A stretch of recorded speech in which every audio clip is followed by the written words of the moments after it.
Okay, last time we were learning about writing, the halacha of writing on Shabbos, and we said the biblical halacha is if it's a permanent writing, which is questionable in halacha, how permanent does it have to be?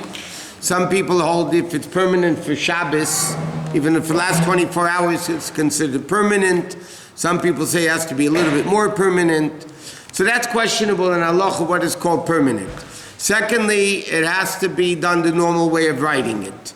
It has to be a meaningful letter. I mean, it has to be a mark for a meaning. Like we said, even if, let's say, many people, if they wanted to remember where they were up to, they would take with a pen, make a mark, just to know where they were. That's a meaningful mark, which is also biblically forbidden. But the Chachamim came along and they said, even if it's not a permanent writing, even if it's not the normal way of writing, let's say a right-handed person he normally writes with the right hand. So now he writes with the left hand. So it's not the normal way for him of writing. So even though biblically it's not forbidden, but the Chachamim says it's still forbidden. Rabbinically, why? Because you might come to write the right way, or anything like that. So he said, and a person is ambidextrous, who writes with both hands, so if he writes with either hand, it's biblically forbidden, because by him that's the normal way of writing. So we were discussing the other night that let's say somebody has to go to a hospital on Shabbos to have a baby, let's say, good things, and they have to sign papers, otherwise they won't let him into the hospital. So the din is, how should they sign the papers? If they're right-handed, they should sign with the left hand. If it's left, then it's only rabbinically forbidden. You're not doing something biblically forbidden.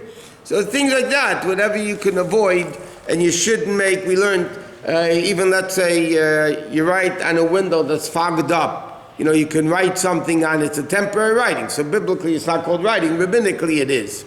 So things like that. Okay, now what happens if somebody writes with letters that are already pre-existing?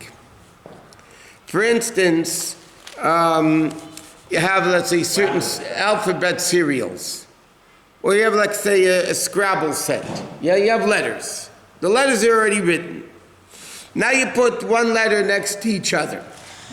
Like, again, biblically, writing on Shabbos is punishable if you write two letters. One letter is also biblically forbidden. But what happens if somebody takes, let's say, Scrabble letters, A and B, and puts it next to each other? So because they're very loose, and the letters are already there from before, that's not called writing. So that's even allowed, that you can allow to do. But if you're putting the letters in a way that it holds firmly, then you wouldn't be allowed to. That would still be called writing, because now you're making them place firmly in the place. To give you a simple example of that, okay, we mentioned before about Scrabble, so it's a very practical, again, people have a game called Scrabble, right? So you can't play Scrabble on Shabbos for two reasons. Number one, well, it might be one reason, it might be two reasons.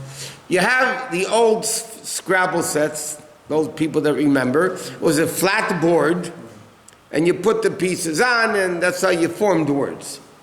So that would still be forbidden to play on Shabbos, even though you're not writing letters, you're just putting them next to each other, they're already written. But the din is, any game or anything that the custom is to write, to keep score, on Shabbos you're not allowed to play it, even if you don't keep score. Why? Chacham say, because normally you write when you play the game, so we're afraid you're going to come to write. So I'll give you an example, another example that we learned. If you look in old halacha, it says you're not allowed to play chess on Shabbos. No. I'm saying, you'll hear what I'm saying, you know what I'm talking about. In old halacha, it says you're not allowed to play chess on Shabbos. Why? Because people, when they play chess on Shabbos, would write down the moves. Now only the professionals do it. But people, when they moved, they would write down the move. So because chess was a game that you wrote when you played the game, so you're not allowed to play chess, and it also says in old halacha that you're not allowed to play chess because you might come to write the game, write the moves. Nowadays, that people don't, when you play chess, you know, now you have a different problem. You have a computer game of chess. That you can't play on Shabbos for sure. Okay? But what happens, you want to play a game of chess on Shabbos. So today it says in halacha you're allowed to play chess. I'm not saying you should spend Shabbos like that. But halachically you can play chess on Shabbos because today nobody writes down the moves. Okay? That's one issue. But then with what's called the deluxe Scrabble sets, the deluxe Scrabble sets is like grooves because they make it that you could turn the board around and the pieces won't, that everybody could see the board, you know?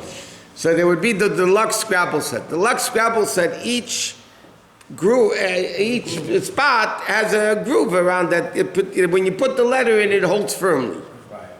So that you can't play on Shabbos for two reasons. Number one, it's rabbinic writing, because now you're putting the letters into place firmly. So even though the letters were written already, but now you're forming it in a proper way, so then it's forbidden on Shabbos because of writing rabbinically. Plus, you can't play on it because you might write down the game, write down the score. So you have cases like that. Then there's another interesting question. And this we started talking the other day, we didn't get too far. And that is as follows. Many books have writing here. Like you have Beverly Hills Public Library, or a lot of shuls that want people to borrow their books indefinitely.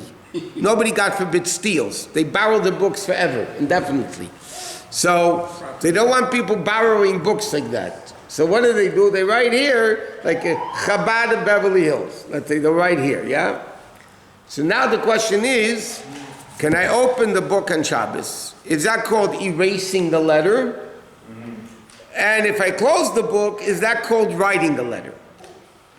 So there's an interesting halacha in Shulchan Aruch, the Levush, other poskim hold, you're not allowed to open such a book on Shabbos. Why? You're erasing, and now you're writing. The Alter Rebbe brings down both opinions. The Alter Rebbe says the minig is to be lenient, and that's the accepted minig in the world today, that you could be lenient, you're allowed to read such a book. You're writing and erasing. So again, you're not writing and not erasing. You're just bringing the letters away from each other. It's like separating an A from a B. You know, you have an A and B, you just separate them. That's not called erasing. And when you bring the book, close the book, it's not called writing letters because, again, the letters are all there. You're just bringing them closer or further away or things like that. So bottom line is, in halacha, you're allowed to read or use such a book on Shabbos. It's not a problem. The same thing, what happens, now you can't tape something on Shabbat. What happens if you have a sefer, that you have a ripped page? Yeah.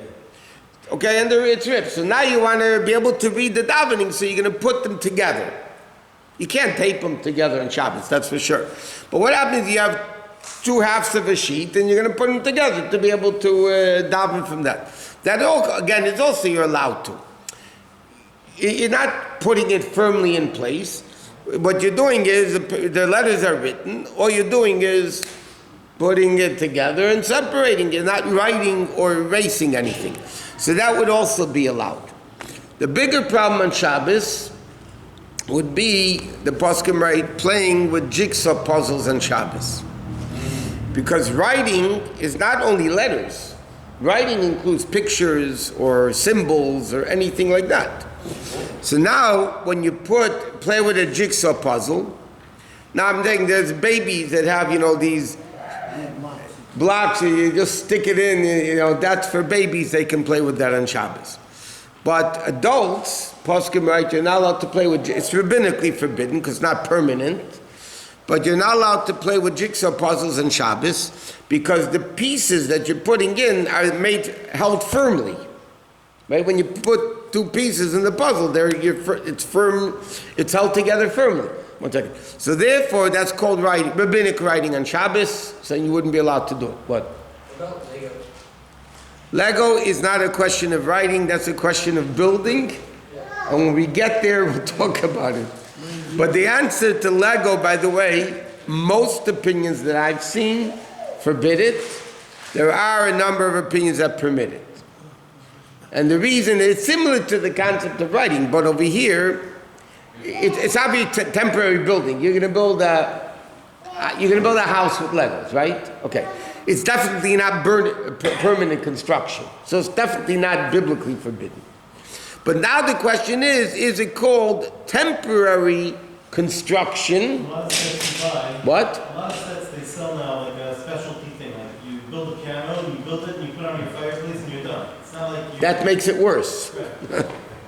No, but I'm saying, okay, generally, well, originally, all the opinions I saw, right, clearly you can't play Lego on Shabbos, but later I saw some contemporary poskim on the right, yeah, because they hold it's not building, it's not permanent, it's not... I'll give you an example. Years ago, see, it's a different world than when we grew up. When we grew up, the building blocks we played with log cabin is a different problem. Log cabin also, they stick in together. But we used to play, even babies today, those are the best toys, by the way. You had a building block, and then you put another one on top of it, another one on top of it. It didn't last, it wasn't, that for sure you're not called building. So if I put 10 svarim on top of each other, I didn't build a wall. I didn't build a wall because it's not called construction. But if I stick them into each other and I make a wall, so then there could be an issue of building on Shabbos.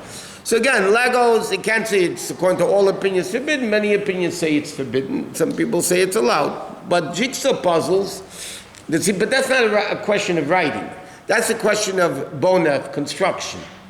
So it's a temporary construction. The question is, you're allowed to do on the Shabbos. Not painting? Painting, you can't paint. No, I'm saying putting these pictures. Yeah, that's what I'm saying. It's painting is writing. The problem with painting, the malacha of painting is actually writing. Writing it could be art, it could be letters, it could be symbols, it could be anything. Painting could be one color. If you're painting a wall, one color, that's not writing. But still, It's called Seveya. I mean, there's a lot of okay, but it's not writing necessarily. It could be writing. Did you already visit the cakes and the letters? No, we didn't get to the cakes yet. Oh, you haven't gotten it? What? That's Seveya. But I'm saying if somebody doesn't paint a wall, I'll give you an example. Somebody has whipped cream, yeah? And on Shabbos you take and make a letter with the whipped cream. Like your happy birthday, right? With the whipped cream, you write happy birthday. That's called writing. It's rabbinically forbidden. It's not biblical, it's not permanent. But that would definitely be rabbinically forbidden. Some people hold you can't even use whipped cream at all on Shabbos. Why? Because you ever notice when it comes out in the design. Even before you put letters into, make it into letters, it comes out in the design with those lines. It's a fancy design. So our poskim don't want to say you're not allowed to use whipped cream on Shabbos because some people say you could do it, but a lot of no, it doesn't matter. You can't write for food. You could do certain rabbinic things for food, but you can't write for. It's not today, but what? Yeah, the box that has six sections. You have X, you have O, and we play XOXO. Is that okay? Not if the letters are going firmly into the. Huh? There's a box for each one. There's a game I have. It's 6 boxes. You have 6. Huh? tic-tac-toe. Yeah, but tic-tac-toe, it depends. If you take X's and O's, okay, you have a tic-tac-toe board, and you just take letters, X's, and that's not a problem. But if there's grooves that you put them into, then you... No, but there's certain games, letter games, that you put into the mamashara in a groove. This one, each one has its own box. And you're just putting them next to each other. So that's fine. That's fine, because then you're not writing anything. You're just putting them next. But if they would be interconnected, that would be a problem of writing, rabbinic problem. That would be a We problem. also have one menorah, menorah. Again, all these things, we got dominoes and the scrap. I mean, they talk about all this stuff.